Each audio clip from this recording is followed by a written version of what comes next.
TLS 26 ni hozir yuklashni ko'rsataman.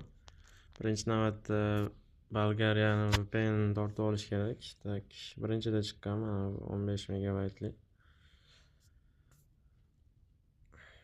Boshqa VPNga chaqirib ketmaysizlar, mana shuni tortib olasizlar.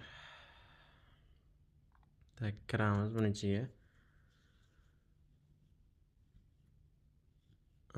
Accept qilamiz. Keyin serverlar bor, mana select server tanlaymiz.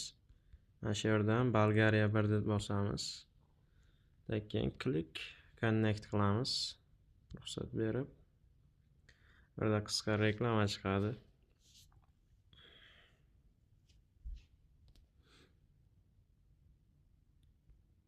Bo'ldi. Endi mana ulandi. Connected deb chiqadi, o'zi ulansa. Bo'ldi, endi Play Marketda ma'lumotlarni o'chirib tashlaymiz. Ilova haqida, xotira, ma'lumotlarni o'chirish. Tozalandi. Play Market ma'lumotlari. Endi kirganingizda mana shu yerda DLS'ni izlaysiz, boshqatdan kirib. Boshida mana shunaqa kirmaydi, qayta o'rning bo'lib qoladi Play Market. Internet ishlamay qoladi, Wi-Fi'lar ishlamay qoladi. 2 marta qayta o'rnini ko'rsangiz yoki yarim soat, 1 soatdan keyin mana shuni chiqib qoladi. Yarim soat, 1 soatda yana qilaversa baribir 26 chiqadi oxiri.